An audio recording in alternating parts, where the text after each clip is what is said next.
Bu görüntüdən sonra bu resepti hazırlamamaq mümkün deyil. Qarşınızda ən ləzzətli tava kababı. Amma əvvəlcə gəlin ətrafı təmizləyək. Əvvəlki yeməkdən qalan yağlar, stolda izlər, doğrama taxtasında isə ləkələr var. Bu işin öhdəsindən Sleepy'nin yeni super mətbəx salfetləri ilə asanlıqla gəlirəm. Tamamilə təbii yağlardan hazırlanıb, parfüm yoxdur. Qida ilə təmas edən səthlər üçün tam uyğundur. Təmizlik tamamdırsa, indi isə keçək bu ləziz tava kababının hazırlanmasına. Çəkilmiş yağlı qoyun ətinə soğan, duz və istiot əlavə edirik. Yaxşıca yoğurub kotlet formasına salırıq. Tavada hər iki üzünü qızardırır.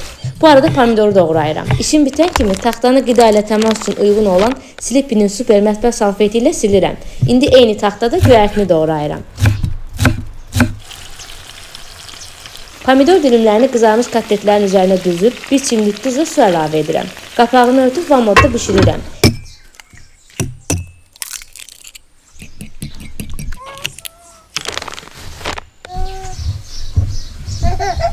Yemək yağı düşəndən sonra çalınmış yumurtanı və doğranmış göyərtini əlavə edirəm. Bu reseptlə çox ləzzətli bir tava kababı alınır. Hazırlayacaq olanlara nuş olsun.